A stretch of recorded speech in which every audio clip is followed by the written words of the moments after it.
In this video, we're going to look at inverse trig functions, but we're only going to look at them partially today. We're going to spend 2 days on this one. So let's just talk about the inverse trig functions and their definitions. So I have here on the page, I have a graph of y equals sine x, and we know that graph. It's going to bounce back and forth between -1 and 1. So its range is between -1 and 1.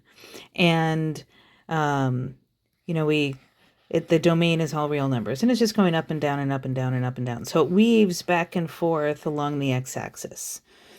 Now remember, to find an inverse function, all we have to do is switch x and y. So that's what I've done here. I've switched x and y, and that's going to have the effect of switching the x and the y coordinates on all of these points.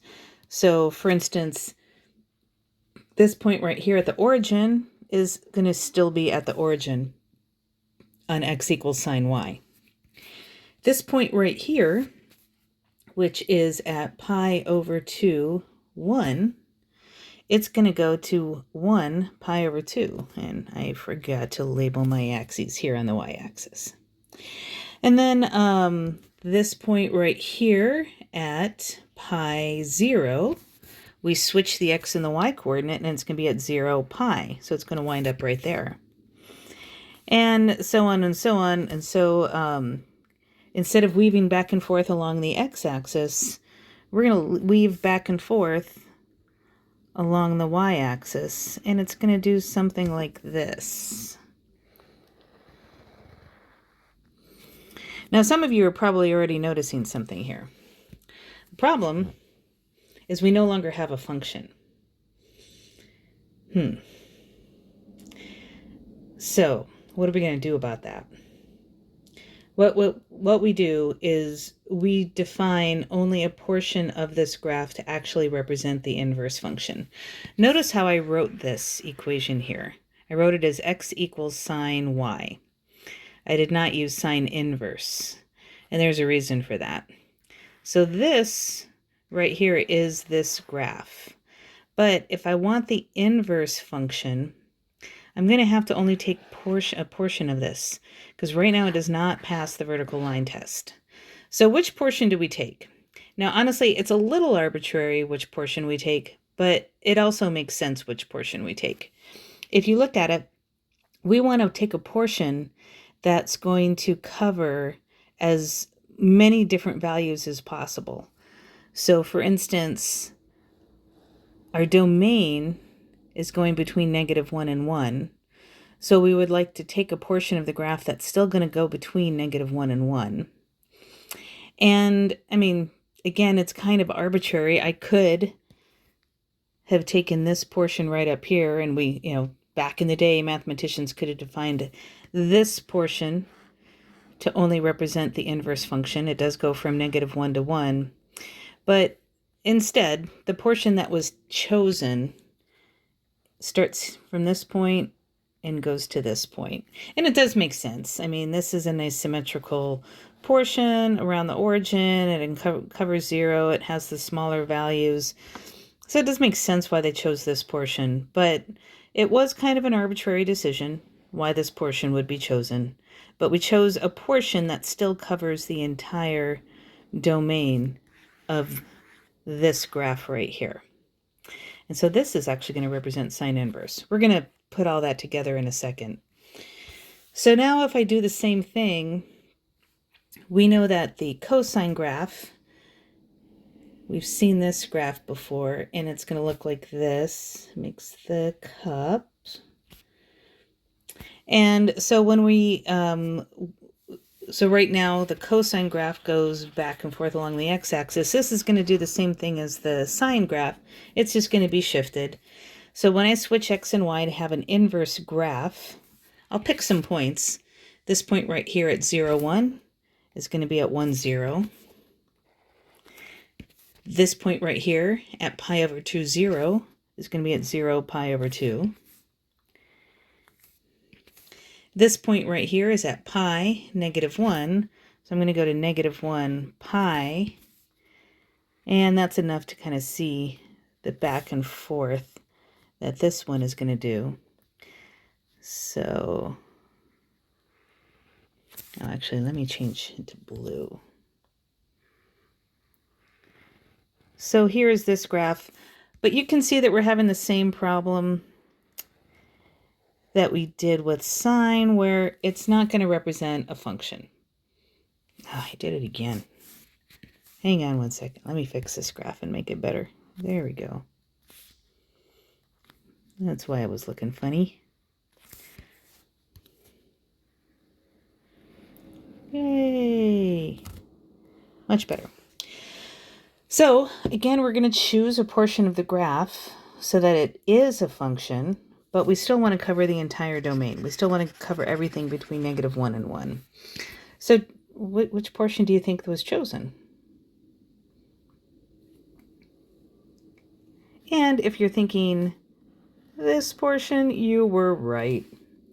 It's got positive values and it covers everything. It's still a function if we only choose that. So that's going to be the part that actually defines the cosine inverse function. And then finally, our tan inverse. Let's start with tangent first. It's got these asymptotes. And then we know it's going to do this kind of thing. Now, if we think about this one ahead of time, if you recall from back when we covered inverse functions in the first place, we can actually look and see that this is not, if I go ahead and graph this whole thing over here, it's already not going to be a function. The inverse won't be a function because it fails the horizontal line test. That's what happened here on the sine and the cosine graphs. They failed the horizontal line test. That meant its inverse was going to fail the vertical line test. Same thing, cosine failed the horizontal line test, so its inverse was going to fail the vertical line test. So we can see that same thing happening here. But still, let's just go ahead and graph. I'm not graphing the inverse function yet. I'm graphing x equals tan y. So it is an inverse graph of this one, just not an inverse function of this one. So instead of asymptotes that are going vertically, my asymptotes are going to go horizontally.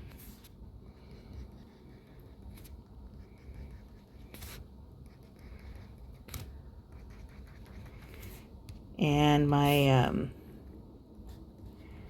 graph is going to do this. It's going to be sideways.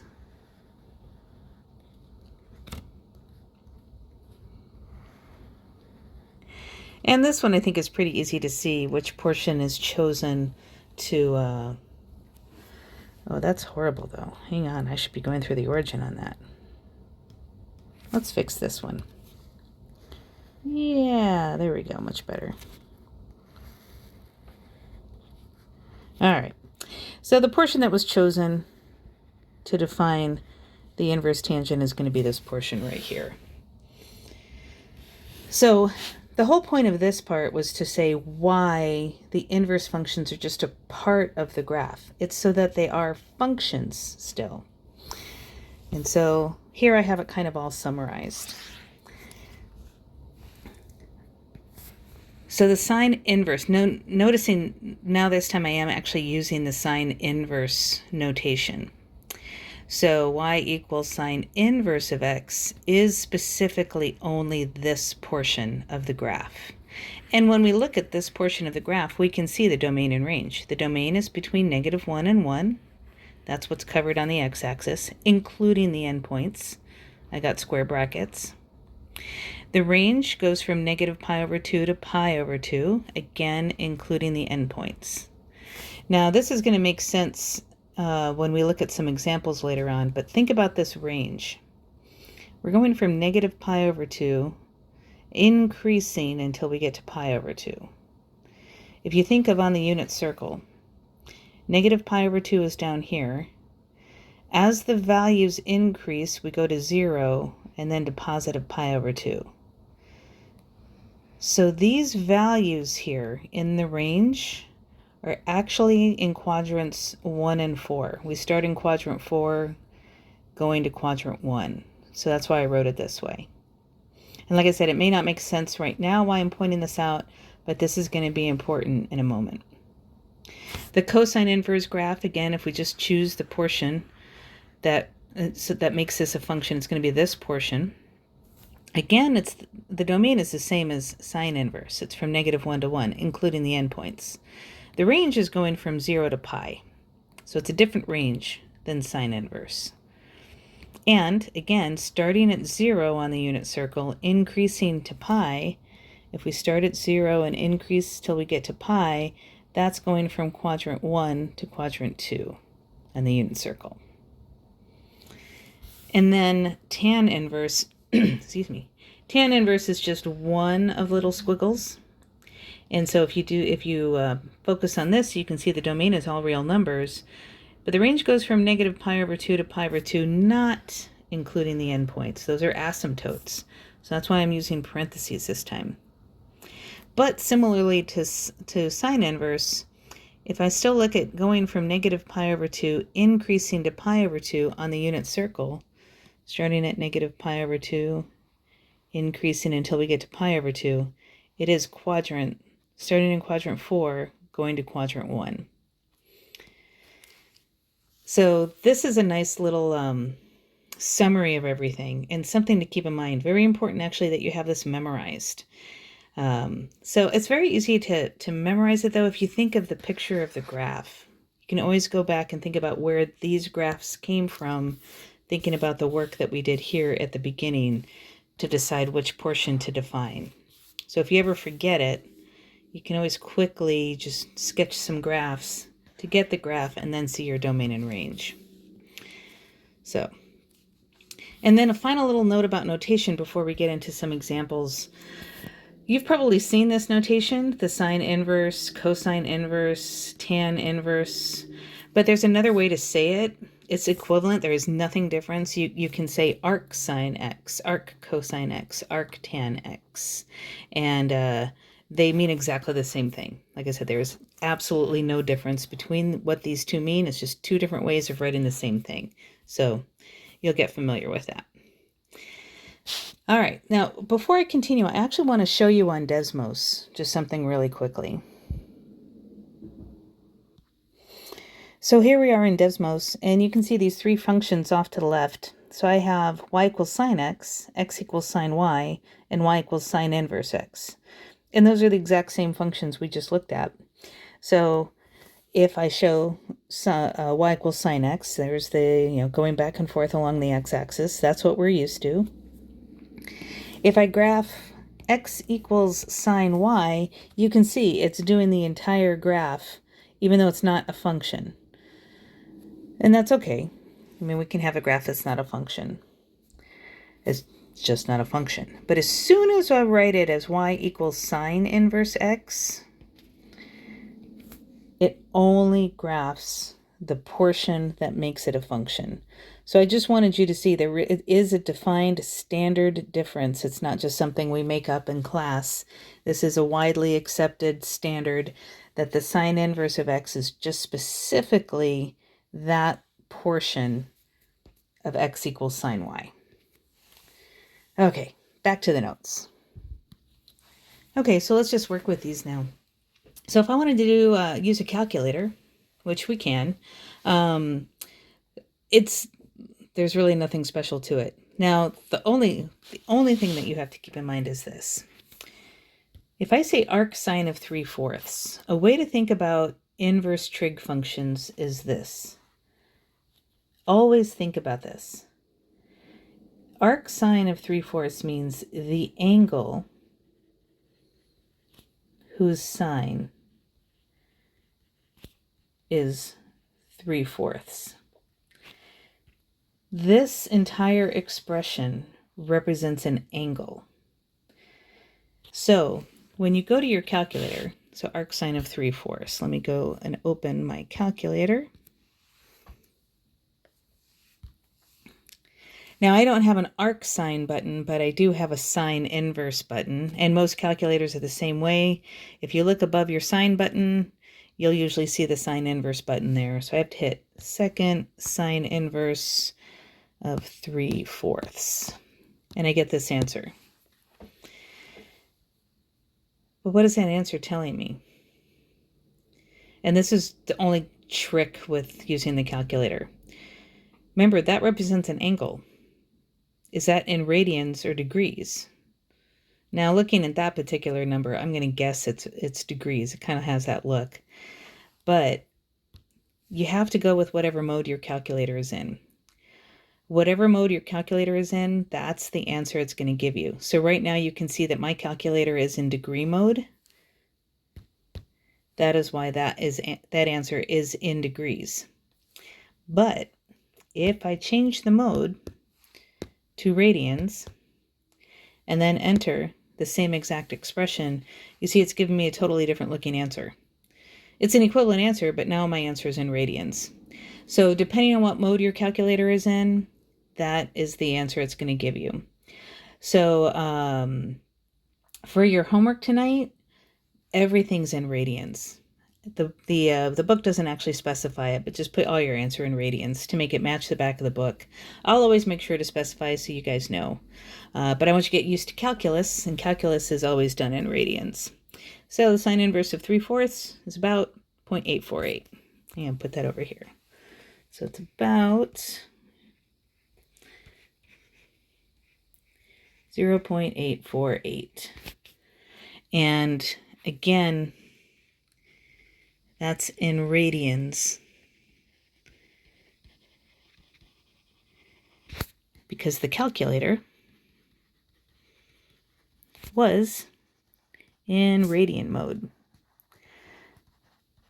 So to make sure you got the hang of using your calculator, I would encourage you to pause the video and quickly just evaluate those two other expressions there. Arc cosine of -2/3 and arc tan of -4/5. Let's just see if we get the same answer. All right, so this is what you should have gotten. And again, just a quick little note, because we're writing our answer in radians, remember you don't have to state the unit. If we were writing our answer in degrees, make sure that you do put the little degree symbol that you label your units. Okay, what about these problems though? Evaluate without using a calculator. Let's see how we do those. Okay, so again, we're trying to find an angle. Sine inverse of √2/2 is the angle whose sine is √2/2. So this is where, remember how I said you definitely want to have that table memorized. This is where having the table memorized is going to help. So let's think about this. We know from the table of values that you should have memorized that the sine of pi/4 is √2/2. That's right from our table. So that tells us that our reference angle is pi/4. Now the other thing is we are doing sine inverse of a positive value. Now the reason why this is important is because it's the angle whose sine is positive.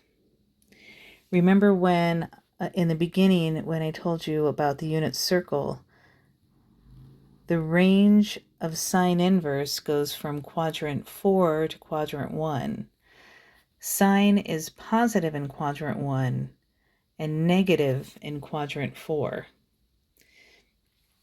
Because we're looking for the angle whose sine is positive, we're looking for an angle in quadrant 1.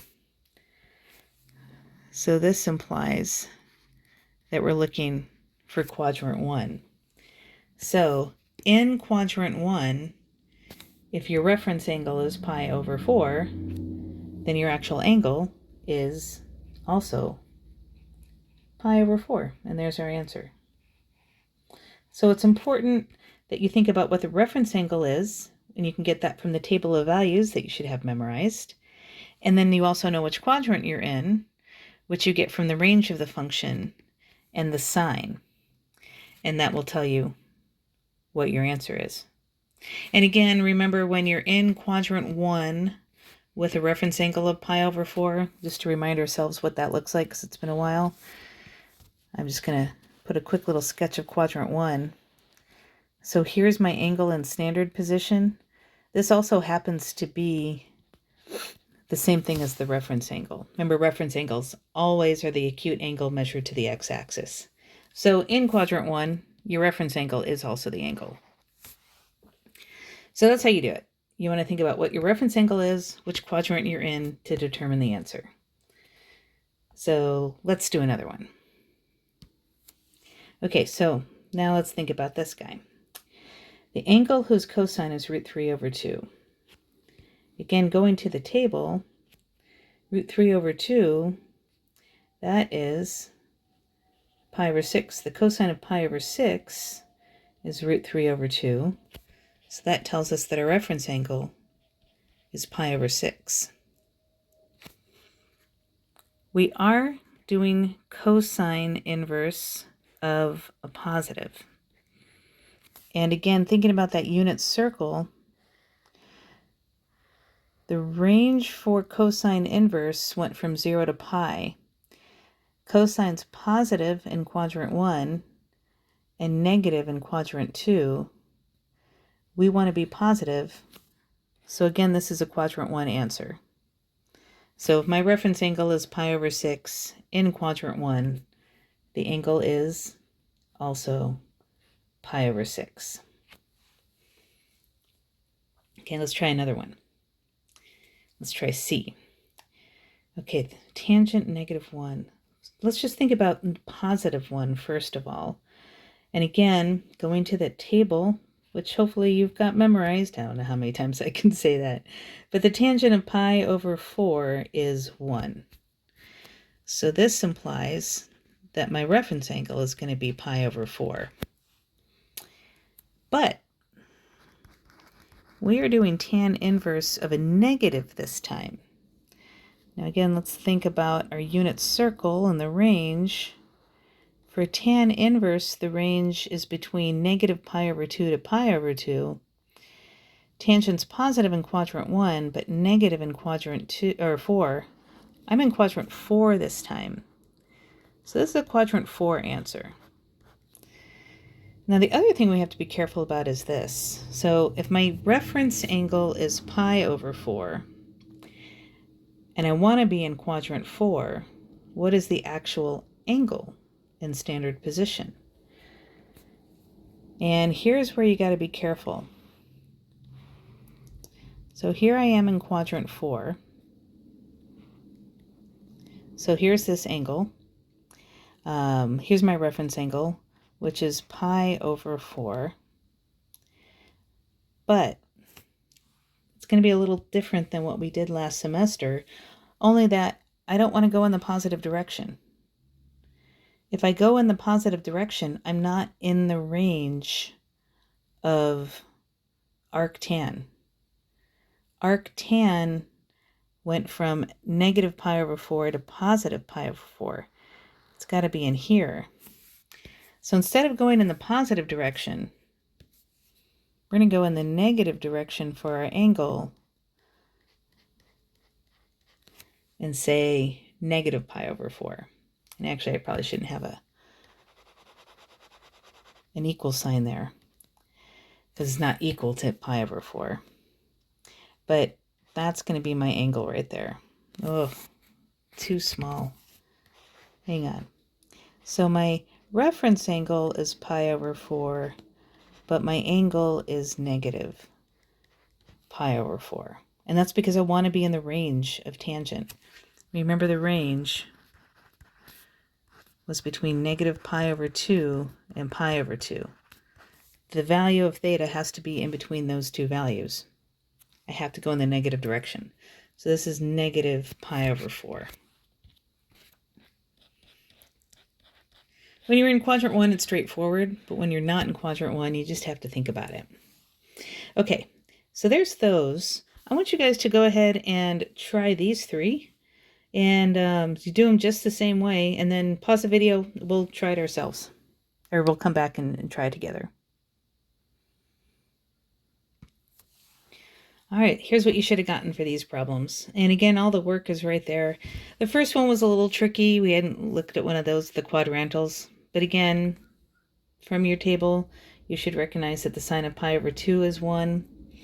And the sine of 3 pi over 2 is also 1, but 3 pi over 2 is not in the range. You have to pick pi over 2. There's only going to be one of them that's in the range. But everything else is done exactly like above. This one right here, cosine of pi over 4 is root 2 over 2. That implies that the reference angle is pi over 4. But we're doing cosine inverse of a negative, which means we're in quadrant 2 because of the range for arc cosine. So if you have a reference angle of pi over 4, that means your angle is 3 pi over 4. And then same thing for f.